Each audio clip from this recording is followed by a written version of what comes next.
Welcome, guys. Hey, buddies. How was your week in the pandemic? Pretty good. Cool. It's just another week in the pandemic. We'll make it though. It's all just one big smear of home time. Wow. I'm really excited tonight to be interviewing Lisa Brown, who's an illustrator and cartoonist. And she's the creator of books like the Airport Book, How to Be. She's collaborated with Lemony Snicket on several books. The Latke who Couldn't Stop Screaming, and the Goldfish Ghost.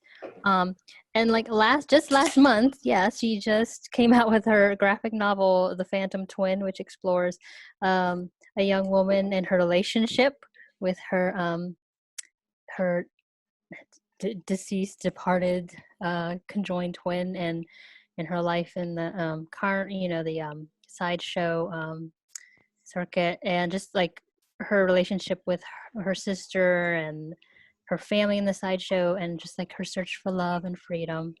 And then just this past week, and I think it's this past week or last week, Lisa came out with another book just to outdo herself and So prolific. us. Yeah. Just constantly working. With a new book called Long Story Short, which is basically like she condenses the work of these of classic literature in just 3 panels.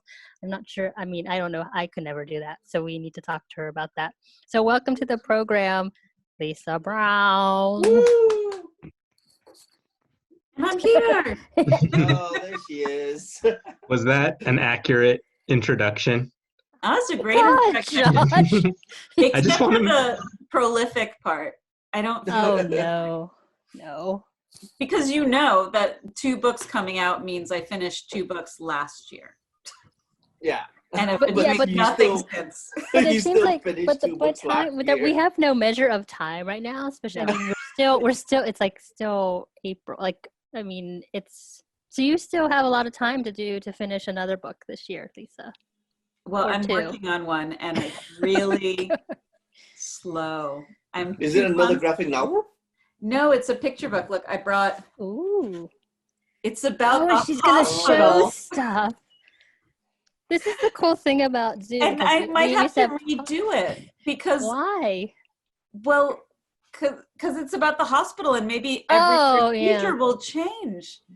Oh, it'll be fine. Yeah, that looks problematic right now, Lisa Brown. Yeah, it's only problematic because the patient doesn't have a mask on. Oh. At least I'm not doing the Airport Book now. Yeah. Oh. Boy, this pandemic really has it in for you. I got it the worst. Yeah. Sitting alone in my studio, doing the same things I would do normally. We're really very lucky as cartoonists. That's what we were saying before, is that we're kind of primed or trained for this type of thing, even though I'm not really good as being a cartoonist.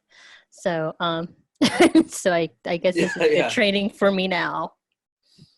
Even when I draw though, like I don't like drawing at home as much. I have to go to coffee shops and stuff like that. So it's kind of a bummer.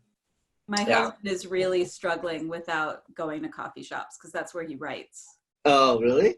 And now he's not even alone in his own home because everyone's there. Mm-hmm. Yeah, that's pretty crazy.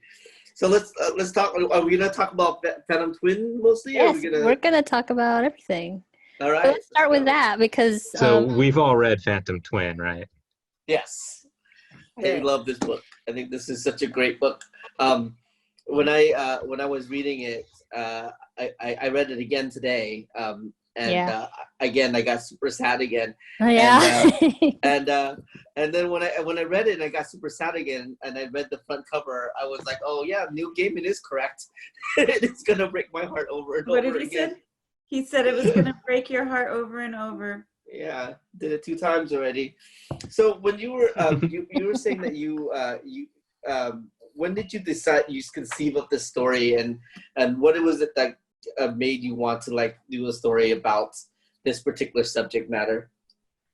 I'm afraid to go back through my files to see how long ago it was Oh. that I started this book, but it was years and years and years ago. Oh, wow. And I wrote the script pretty quickly and then put it away for a while. And I don't know, I mean, I think I've always been interested in circuses and carnivals and sort of people with differences, like different gifts, different sort of ways they walk through the world. I don't know if you guys have read Geek Love by Catherine Dunn. It's an amazing novel, and it's about a family in a freak show. It's a parents who work at Carnival who take drugs in order to get pregnant with freaks. Mm-hmm. And it's told from the point of, it's very dark. It's told from the point of view of their children. So it's sort of a cult classic, as you might imagine. Do any of these the characters that you have in this book, do they reflect any buddy that you know, or are these characters all just completely fictional? How, you know, and what's your process for like just character development in this? Because the characters in this book really feel very alive. Like they all have like personalities that just seems like you would have to, there's got to be some context to make them this real, you know what I mean? So I was wondering how you like went about creating the characters and how you made them feel so like real. Oh, thank you. Well, I mean, I don't think they're based on anyone I know, but probably everyone is always based on people you know inside. But a lot of the characters are based on real life historical figures. Loosely, very loosely. So like there were a pair of conjoined twins named Daisy and Violet Hilton. They had very sad lives. They were like stars on the vaudeville circuit in the early 20th century, and then they became movie stars, and then they sort of died in poverty. And that's the story of a lot of these people. They had like a brief period of fame and fortune and then died in poverty. But some of them, I mean, there was I have a bearded lady who's married to an alligator skin man, and those were real people. There was Priscilla Bejano. She was the bearded lady married to the alligator skin man. So things like that. I mean, they're all based on real historical characters. So you mentioned a lot of research. Yeah, and you mentioned in the author's note that you have had this fascination since you were a child. Like, what do you think drew you to it? Well, I think I was trying to think about that. Did any of you ever read the Ripley's Believe It or Not books? Yes. Well, those were really like, I was really sort of obsessed with them.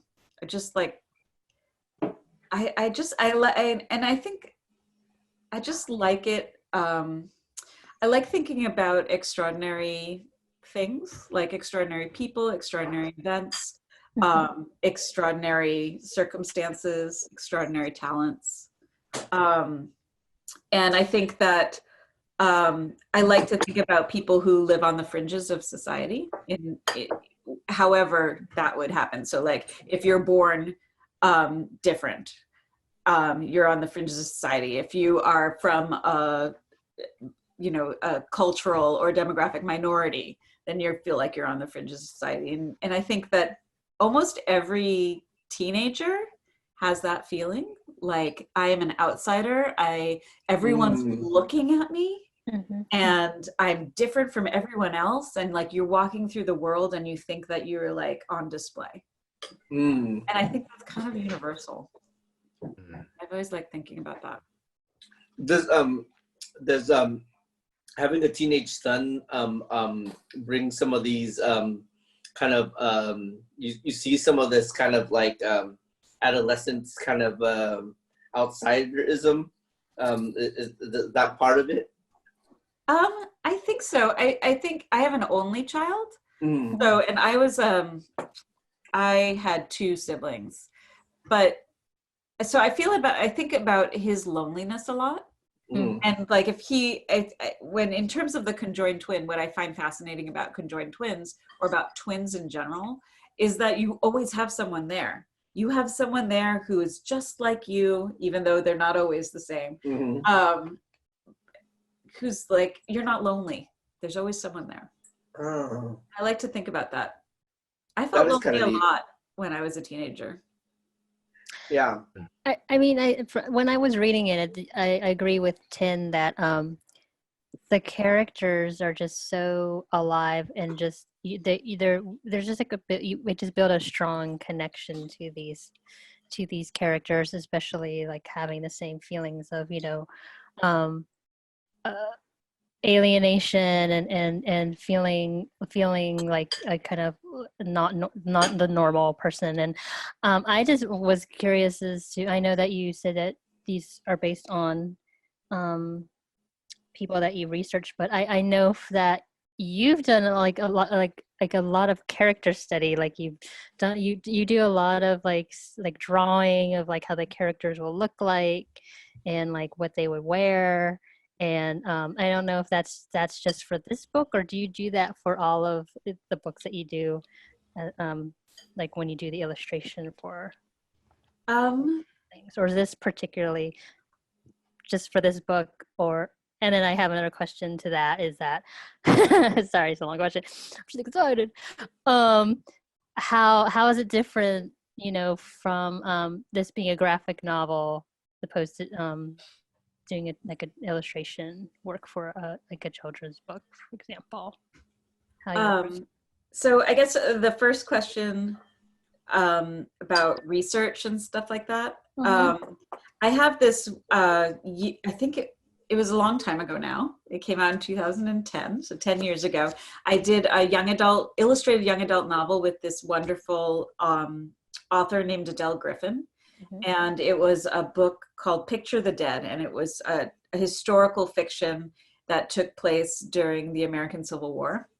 And I based all my character studies on old photographs, mostly from the Library of Congress, like daguerreotypes and things like that. Mm-hmm. And I did a ton of research. And part of it took place in like a Confederate prison camp. And I researched the hell out of it. Like I wanted to make sure that my characters were in like the right troop at the right time, that we're going to the right place in the right battlefield, and like no one in the world would care except for me. And I went real deep. So I do things like that. And I went real deep in this too. And I feel like I have all this like knowledge about circus sideshows and circus freaks and the whole culture of carny culture, and I'm done. I can't do anything with it. I guess I have to run away and join the circus. One of the or you go to Florida, right? I'll go to Florida, that's where they retire. Yeah, I didn't know that. I didn't know that was. I know, but I didn't know that when I was like, oh wow, is Florida like the haven, like where people? Well, that town. Oh. Okay. Gibsonton, Florida. They had pretty lax laws about keeping exotic pets. Mm. So say you were like a retired lion tamer, you could go and you could keep your lions in the backyard. And then, it's just like you flock together with people who you feel kinship with, like we're doing right now. Yeah, yeah. I love, when I was reading the book, there's no real time period. It's not like, that it's like current or if it happened in the past. I really like that. And there are like clues to tell you that, okay, this might be like kind of like old timey, like at a different, like a time in history, but it is like so relevant. It doesn't feel like it could be any time. Did you, when you were writing or drawing this, did you have like a certain time period when you were drawing this for, or did you intentionally leave it like ambiguous? I wanted to leave it a little ambiguous, but it's clearly like the beginning of the 20th century. So in my head, it was between like 1920 and 1935. So I wanted it I wanted to be at a time where the freak shows were still around. And really by the 1960s, they were dying out. For a lot of different reasons. And one of them was that modern medicine, could sort of change the way, it changed, there weren't as many people born with anomalies who weren't quote unquote fixed. And then also the disability rights movement happened. And, this was seen as horribly exploitative, which in most cases it was. Oh yeah. So that changed things, and one by one everything was shut down, although there were freaks who complained and said, this is like my life and I love doing this and I'm very successful and making a lot of money, and you're shutting me down because it feels like pity, whereas this is what I want to do. But at the same time, they put people on display. It's horrific. Yeah. But that's one of the great things about this book, though. You display those the dynamic of like, it's kind of a horrible life in a lot of ways, but in a lot of ways, these people now have a family and they have a livelihood of sorts, and some of them feel a little bit empowered by it. And so it's kind of, I thought that was a really interesting presentation of all of that stuff. Thank you. I like to think about things that are complicated and not just one way. Like the family dynamic of the this group of people, this like community of people, I was also very interested in. Like one of the funnest thing about this book, I think, is the rivalry between the people that think that they are real freaks, and that, and the people that they think are I guess what they say, fake freaks or something. And I thought that was real interesting. Is that something that you came across in your research as well, or is that something that you just thought that you just decided to write? Yeah, I don't think I came across any rivalry. I think I just thought that there would be. I was, I am born extraordinary, and you're just pretending to be extraordinary. That's I thought she was saying that straight to us. I thought. I was born extraordinary. Yeah, we'll just take that out of context. Wow. Yeah. I love that scene with the mermaid. Where they were just like everyone was just kind of like talking crap about her, and you can see turned back and she's just like, I don't like you guys. It's such a great, like, in one panel you created such a such an interesting dynamic between these two communities. I thought that was really great. Lisa, this is your first graphic novel, right? Yeah, it is. So what is what was your road to being a cartoonist? Yeah, I know that you're an amazing illustrator. We've all seen like a lot of your picture books, and what made you decide, hey, I want to do a graphic novel? And what was the road? Was the transition from drawing picture books and illustration into graphic novels? Was that a smooth transition for you, or did you? Was there a lot of that you have to learn? Yeah. I think the learning curve is pretty steep. I feel like I'm still learning a ton, and my next graphic novel, I know what not to do, but I'm sure I'll have after I finish that one, I'll feel like I have a lot to learn. But I started out. Yeah, I'd like to know your. Yeah, I was going to ask what not to do. That actually was a question. Oh, I can tell you a couple of things that I learned what not to do. If I'm doing it wrong. I wouldn't have so many changes of clothing. Yeah, why didn't you Charlie Brown that up? Yeah. The continuity. I don't think I ever want to do conjoined twins anymore, because the right hand, left hand thing, like who's on which side, and when they turn around, it's the different side, and like what. That's really hard. So don't do a graphic novel with conjoined twins. I think the fashion is one of the best parts of this book. Yeah. So I would be bummed out if you had done less change of clothes. I love the fashion. Sorry, Lisa, you're gonna have to continue. Yeah, you gotta keep doing that. That's Lisa. That's part of your style. Now you can't stop doing that. That's the thing now. That's the also, all your books have to be about conjoined twins from now on. No, your characters are conjoined. That's your thing. No, like I really love the fashion in this. Like some of the outfits that the painted lady, the lady with the snakes and stuff like that. Some of the it's just so beautiful. Like like I love that little number right there with the fur coat, fur lined jacket. I love her fur coat. Yeah, and her turban. And I know that Rina is a huge classics movie buff, so I'm sure she was like really into it. So have you seen Freaks? I have. One of us. Yeah, that's really great. There's an even one I like better by the same director, who's Todd Browning, called The Unknown, and it's silent, and it stars a very, very, very young. Oh shoot! Now I can't remember her name. I'll have to look it up right here. Look at IMDb. You can look it up. And Lon Chaney. And oh my god! Have you found it yet? No, I'm not that fast, Lisa. It's called The Unknown. Todd Browning. We're all just. This is a podcast of people googling things. Todd Browning, there he is, and it is. Oh my goodness, Joan Crawford. Oh, okay. So a very young Joan Crawford, and it's.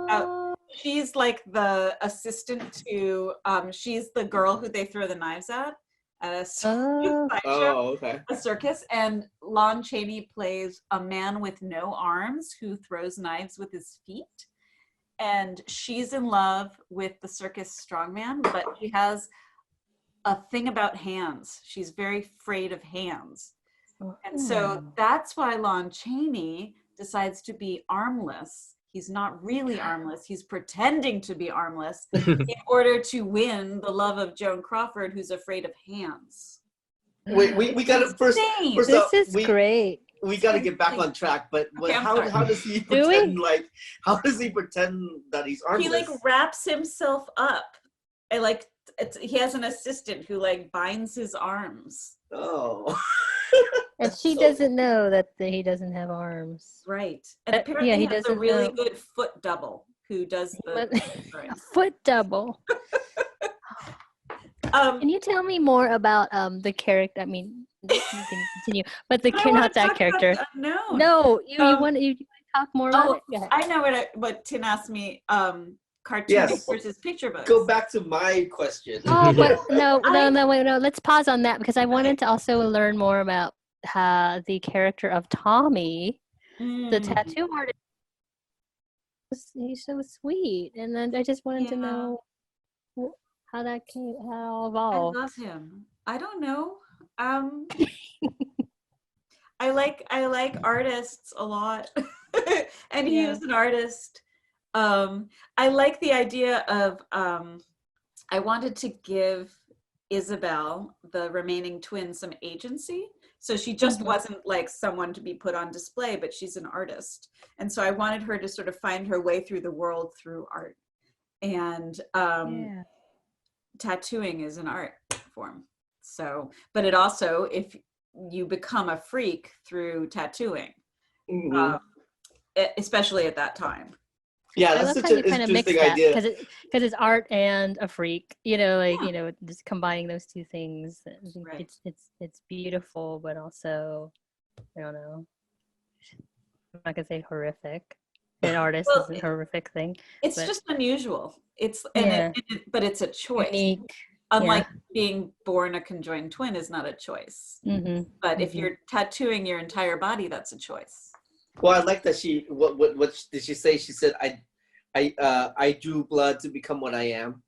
Mm-hmm. You know, that line where like they're telling her that she's normal, and she's like, no, I drew blood. I thought that was a really great line. But I was, the whole time I was reading this, I was like, I was like, I think that because of our modern sensibility, that like somebody that has, you know, all these tattoos are not even considered freaks anymore, really, right? So like the whole time I was like, she's just a lady. I don't understand. And it's like, She you had have to get snakes yourself too. in the mindset that Yeah, in she this also time had period, snakes.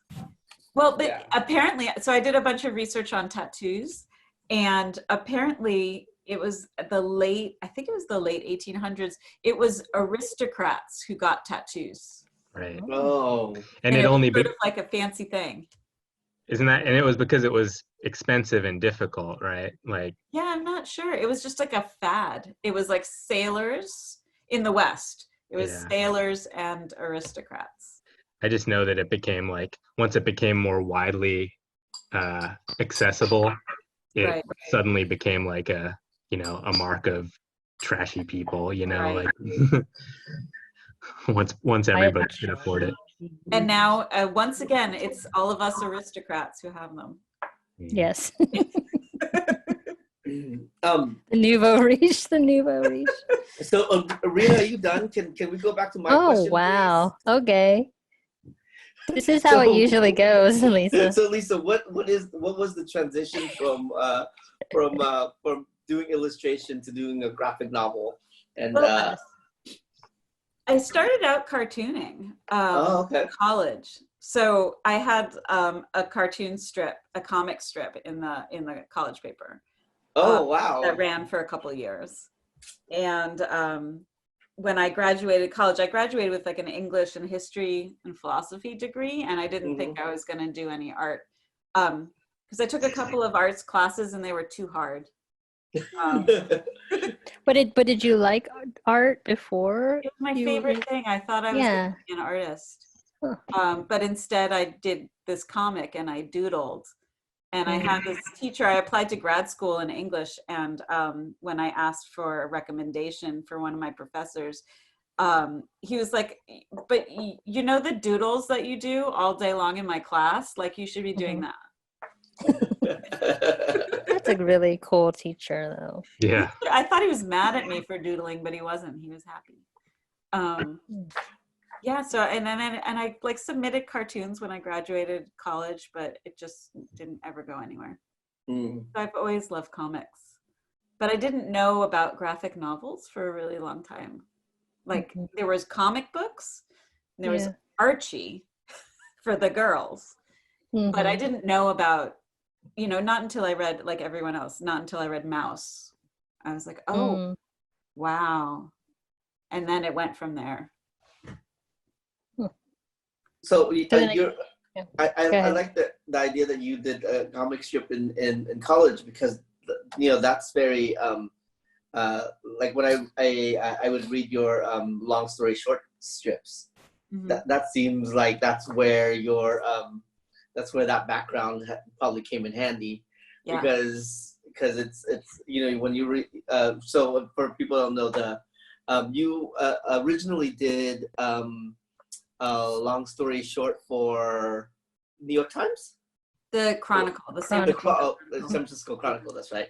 And it's a strip where you take a book and you break it down into basically 3 panels, right?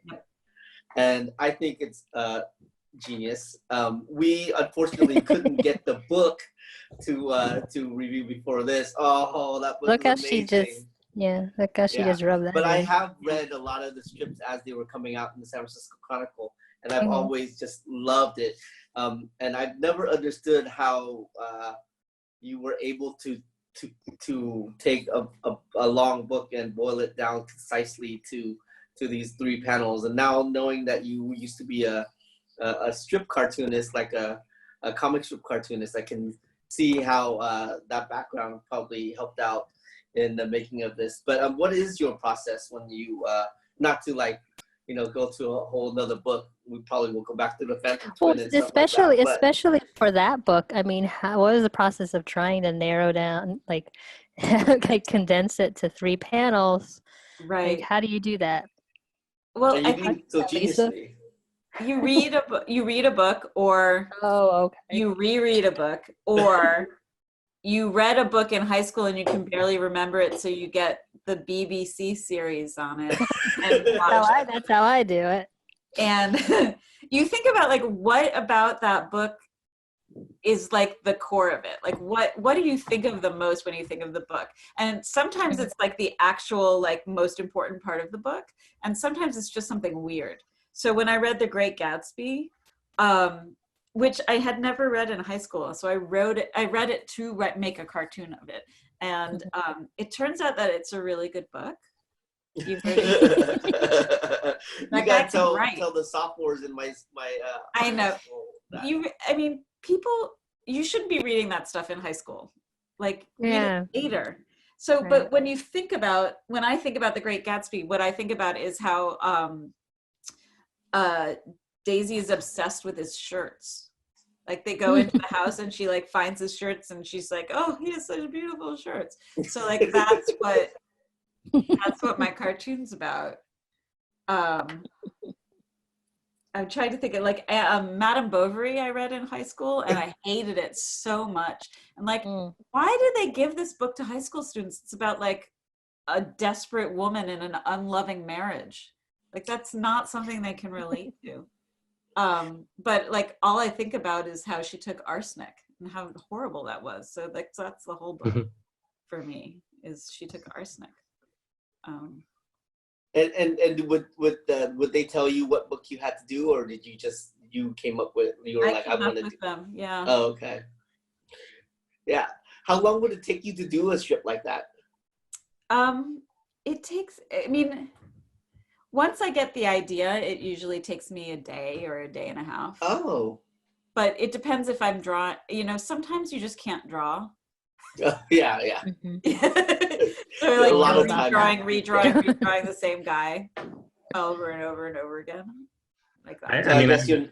I have a question that's sort of related to that, because I'm really struck by the composition of your pages in the Phantom Twin, just how beautiful the composition is, and just everything sort of seems like it's in the perfect place, and there's not like, it just seems like just the right amount of detail. And how do you arrive at that? Like, what's your process? Like, what's your roughest page look like? And like, do you go through a lot of iterations, or does it just flow like this? It's not so many iterations, but like, my roughs are really, really rough, like scribbles to figure out what's on every page.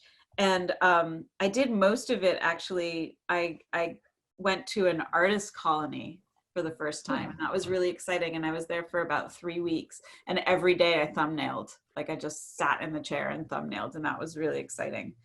And then they just get I take the thumbnails and I blow them up, and I draw the tight sketches over the thumbnails on vellum. And then I fall in love with my pencils, and I can't believe when I start inking how much I hate the ink, and I wish that the book could have been in pencil.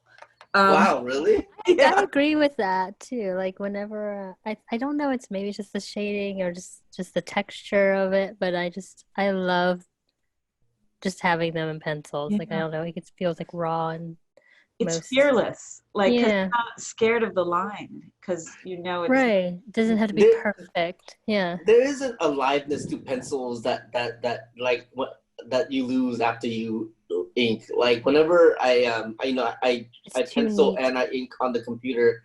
So whenever I have this beautiful pencil line and I'm inking on top of it in another layer, and I turn off the pencil layer, it automatically like just becomes less alive. The ink lines just don't, like, it's fun to ink because I love inking. Yeah. But when you turn off that pencil line, then all of a sudden the vibe, like, it's not as it's exciting tight anymore. It's like you're contriving to reproduce a spontaneous moment. Exactly. I feel like that's it's something I'm gonna work towards probably for the rest of my life. It's how to capture that spontaneity in the finals. I was reading one of your quarantine comics. Oh. You talk about adding background. Yeah. And that's something I keep thinking about, because I like, how much background do you want to put in there so that you don't have, and this one was a struggle because it's conjoined twins talking to each other. And so like, how do you organize the page so it's just not two heads facing each other, talking. Because they can't even move away from each other. Yeah. So you can't have them cross the room because they're there stuck together. So that's not just two faces. I was actually going to bring that up because I felt like this book was lush with beautiful backgrounds. I like when you're the scene of the midway, or the I really felt like I was there. There are parts where like, one of the hardest thing about drawing backgrounds for me is, especially if you're basing your location when you're doing your comic on somewhere that like you have to come up with your head. Like you don't have like you don't have access to a midway like this, or a carnival like this to like oh, okay, I want to see what it looks like behind the lady with the crystal ball. Like what is it gonna look like, So like if I was drawing basically I've been drawing those comics, it's all in my house. So I'm like, oh, let's see what happened what it looks like from behind where I'm sitting on the kitchen table. I can go there, take a look at it. Sometimes I even take a picture of it. But when you have like the other easy thing is to come up with a background that like a setting that is completely made up. And in that way, it doesn't really matter because you're just like, it's space, so that's what it looks like. But for you did the hardest of them all. You had a realistic fictional background. So in some places you just have to be like, I guess I'm gonna put a trailer and I gotta figure out what the trailer looks like. So I had a lot of photo reference. And then one thing as I did, there's I saw this really great movie called Nightmare Alley, which is based on a book. And it's about sort of a carnival I think it takes place in the 50s. And I really liked sort of the layout of some of the scenes. And so I would watch it on my computer and stop it at a point where I just really liked the how everything was playing out on screen, and then I would sort of take a picture of that and sketch it. So I have all these sketches that were the layouts, and that's how I got some of the like walking through the trailers sort of looks. That's what makes it feel so real and alive to me, is that like it's not like the big like backgrounds that seem like normal. It's like just it's like it's very intimate building, basically. Yeah it's very intimate. You built a world like in your head. I could conceive that you probably drew out like a whole map of what this place looks like before you start, but it just feels so real. Yeah, I did I did like schematics of the inside of the trailers. Oh my gosh. Oh, wow. I drew the tattoo parlor because I wanted to make sure when they face different directions, the same things. Oh, cool. Wow. I would have loved to have that in the... Exhausting. Well, I think I showed the tattoo maps, right? At the event. At the event. Drew front, back, side view of the tattoo. Oh, right. So that I could make sure that all the tattoos were in the same places. We're lined up. That's another thing I'm never going to do, is have a tattooed person, like a completely tattooed person in my graphic novel. Oh, because you have to draw the exact same so hard. I love that the reason that you some of the reasons that this is so hard is because you care so much. Whereas a lot of people are like, oh, that's easy because not like if I was drawing a tattoo person and they were different in the next panel, I'd be like, okay, cool. Yeah, the reader will figure that out. I had two amazing editors who were like eagle-eyed. No way. But there's no, she has a button here, but not here. And like, I mean, they would really like, oh, she doesn't have a tattoo there, but she has it in the next thing. So it drove me nuts, but they were amazing.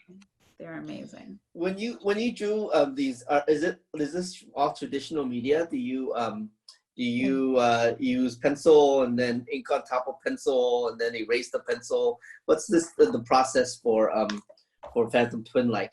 So I draw my pencils on vellum, and then I scan them in and darken them and print them out again. So the line is nice and dark, and then I put it on a light box with paper over it. And so I draw my inks on the over the pencils on a light box. Can I ask you why the is the vellum? Do you draw it on vellum because on the light box? Looking at the thumbnails underneath? Yeah, because I'm doing thumbnails underneath, and you know, if I want to move people around, I could take another piece of vellum and move. I don't know. I just learned that way. Okay. But it was. Are you inking on vellum too? Pre-computer. No, I'm inking on. I just used like Aquabee notebook paper. Okay. Do you know Aquabee? Mm-hmm. Yeah. Because it was cheap. I do my picture books on arches, and I knew I could. Yeah. Yeah. But how many? Do that. How many hundreds? Yeah. And then how did you color this one? Yeah, because the color's amazing. The color is. Colors are amazing. Mm-hmm. And the color is all thanks to Thien Pham. Oh. Who I was gonna watercolor it because I watercolor everything, and she said I shouldn't. Yes. She said that it will drive me crazy, and it won't be. The consistency will be really hard. And I said, well, I want it to look watercolory, and I don't know how to color computer color comics. And she said, I'm going to teach you, and I'm going to set up a template. And she created the template for me. Wow. And taught me how to use it. It was amazing. So it's digitally colored, and it's your first foray into digital coloring, pretty much? Well, I've done a lot of work on, I used to do a lot of my art digitally on Illustrator years ago. And the young adult book I did was in Illustrator, but I'm not that adept at, I mean, I use Photoshop a lot with my traditional illustrations just to like clean them up, but I've never done like a full-length graphic novel digitally created. I bought a Cintiq. And how did that feel for you? Is that something that you would want to do in the next graphic novel, or is that? Yeah, for sure. Yeah. I would do it again. It worked out, I think, really well. Like I'm happier with the color than I am with any of the watercolored pieces. It's really vivid. Did you have like a certain palette? Mm-hmm. I made the palette in watercolors, and then I sampled the colors and created. Because I think like the palette has this very period, very back to the time of that, the turn of the century kind of feel. Yeah, and I didn't know if that was part of your research too, was just figuring out those colors. Yeah, I looked at color palettes. I looked at, I just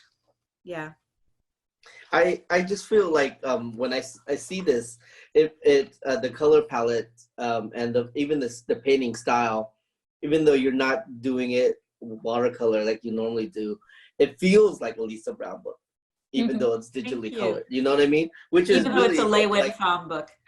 Yeah, no, it's such an interesting way.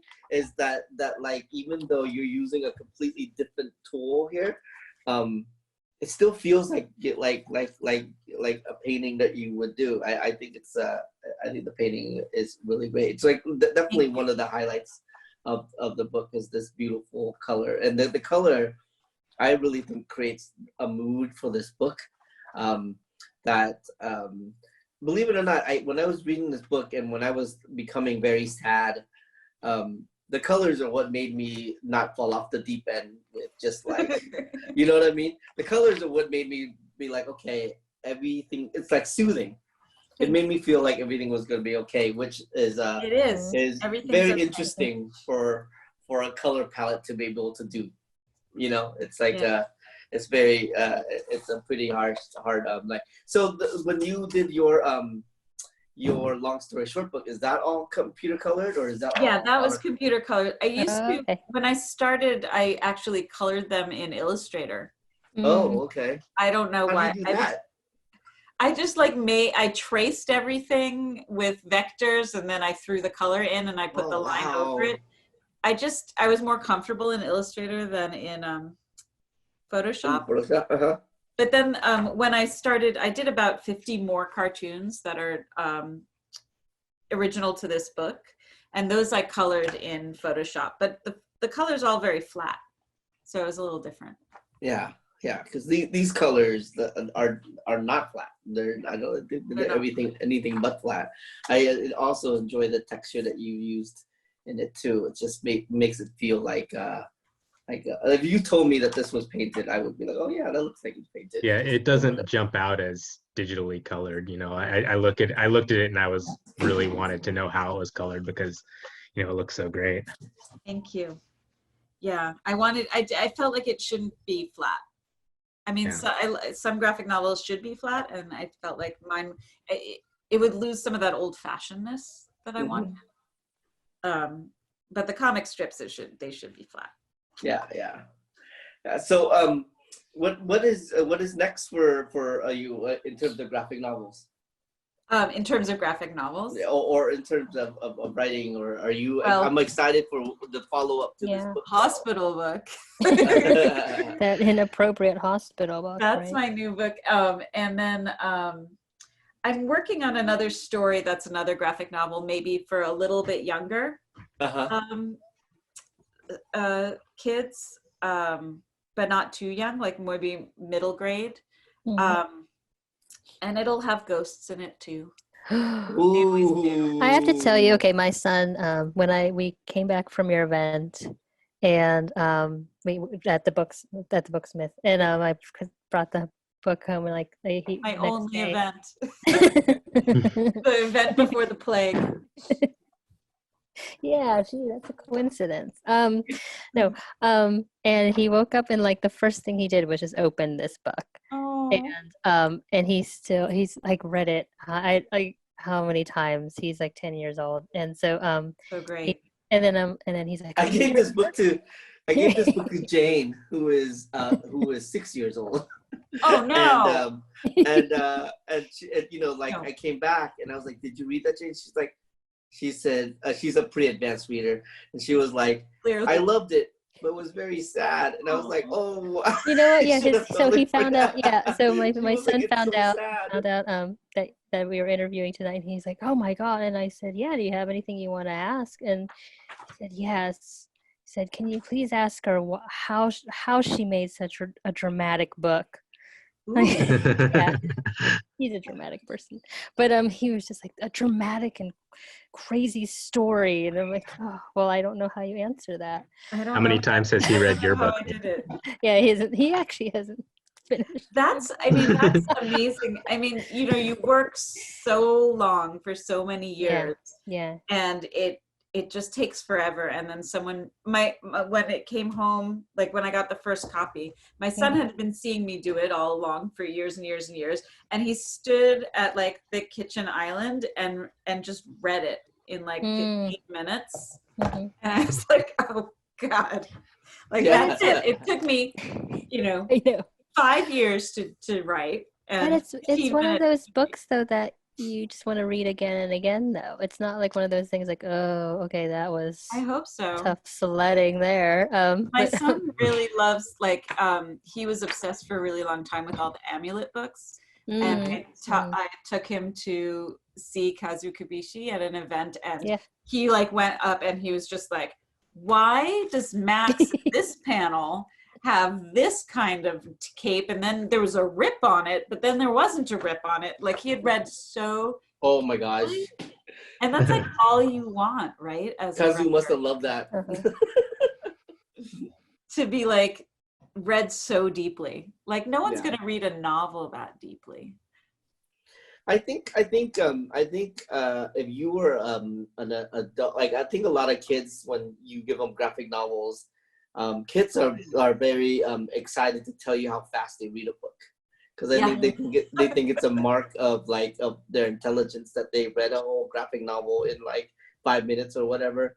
Right. But I think for like adult readers like me or like Josh and stuff like that, like when we read graphic novels, like I take a long the first time I read this book, it took me like 2 or 3 days, because I really do like look at everything, like I do look at the all, because the nuance in this book, every panel is just packed full of things, which I think is amazing, like just like little details of like on the nightstand, the necklace is on the nightstand, or like when she's that little walking cat through, that cat. The little cat. Or I love like things like when the one character says elephant, and just like the accent, those little details is like what takes I think if you're an experienced reader of graphic novels and comics, those are like what you're looking at, and that's what takes you so long to read the story. So I don't think you should worry about that. I think that this book is kind of like, it just has so much details on it. There's no way that like you got a bunch of grown-up nerds just yeah. But can we talk about though, like how it is to like kind of switch being an author of like graphic novels for like teenagers and then doing children's books? Like how do you change, put that cap on from one book to another? I don't know. I feel like, I mean, this book, The Phantom Twin, was like, it was so long in the making, and I felt like it was closer to who I am than any of the picture books I've done. Because like the picture books, I love picture books, and it's really nice to tell a sweet story, but or even a slightly dark, but it has to be sweet story ultimately. But The Phantom Twin, I could be as dark as I want to be, and I like that. You could break our hearts over and over. Just With Neil's that heart. said. Just want to break Neil's heart. Little kids, you can't do that. It does amaze me, because I don't really do very dramatic kind of sad comics very often. So it does amaze me how you can create so much investment in a character in such little pages, because the big sad thing happens, I think, on page 35, of this. So we're doing this. Okay. Everyone's like turn to page 35. Yeah, of this like. That's bad.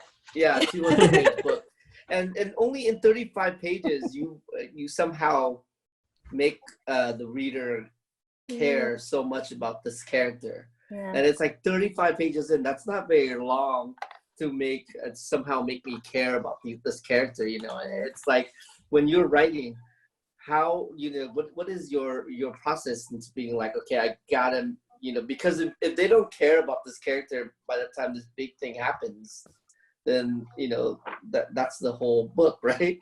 They need to care about this character. So is there a like you don't have a formula or anything like that like you're like, okay, or is this just like an innate feeling that you have that when you're writing, you're like, okay, by now when this happens, people should be like sad, invested in the characters? No, it wasn't that smart. I just wrote it. I mean, but I wrote it, and then at one point it just didn't feel like it was in the right order. So I had a lot of different things taped to index cards and all around the floor of my studio, and just like moving chapters around and seeing what to go where. And I had a couple of really good readers who helped me with it before I even started the art. That was really helpful, because I've never written anything this long before. I mean, I collaborated on the young adult novel, but my collaborator Adele was such a brilliant writer who had done so many novels that I really didn't need to pull any weight. So this was the first time I did it on my own. Yeah, I don't know. I can't explain it except for like. It is, yeah, right. it's really good. I remember when the first time I saw your Phantom Twin pages, it was like we did an art show, you know, at the San Francisco Museum library, and I saw the pages and I was like, this is beautiful. Now if the story, you know, because it's you know, a lot of times you see a comic where the art is just beautiful, but then the story is like whatever, and then you're like, okay, or opposite. But I think it really paid off. I thought it was amazing. When I saw the art, I was like, this art is amazing. If the story could be anywhere near as great as the art, this is going to be a great book, and it is an amazing book, I think. Yeah, I put a lot of myself into it. It's a little disappointing that I'm not actually getting to go places with it. There were some conferences I was going to go to, and sort of I was very excited to sort of connect with more comics people, because I'm in this picture book world, which is very separate in many ways. More and more we're like intermingling, but I wanted to sort of be in that world a little more, and I feel like it's hard when you're sitting at home. Yeah, like have you been to a Comic-Con? Yeah. Or like have you been to like wait, are you sure, Lisa, you want to do that? I was at WonderCon years ago, and that's where I connected with Lark. Okay. Because I had been a fan of hers in the late 90s, I want to say, when Longtail Kitty came out.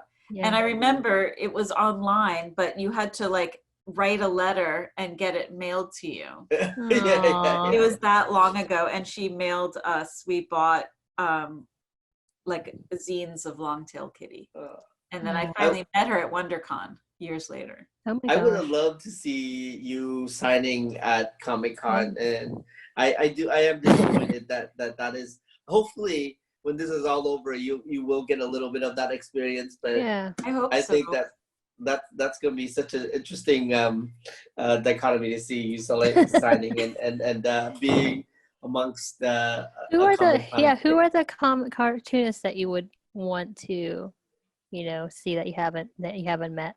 That I haven't met? Yeah, that you'd like to. I don't know, because I've met a lot of people, which is really exciting. But people, I'm really in love with the Hernandez brothers. I would love to meet them. I think they're like the best artists ever. They're really, really great. I met Linda Berry, but only briefly. I accosted her in a hotel lobby. I would love to like spend time with her because she's the best. All right, you've got pretty good taste. Yeah, these are pretty good. Who I'm obsessed with right now. You are totally breaking our heart. Isabel Greenberg. Have you seen Isabel Greenberg stuff? She's up in Canada, and her new book, now I can't remember what it's called, but it's the story of the Bronte sisters. But she did this beautiful book called The Encyclopedia of Early Earth a couple of years ago. She's amazing. I'd like to meet Emily Carroll.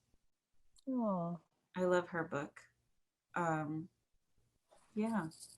You know, it'd be cool. We could try to have them reach out to each other online. And they could do like a live, because everything is like, you know, on IG. I was gonna ask, you know, what your next, you know, online event was. You can be part of the first second Comic-Con, right? I know. Yeah.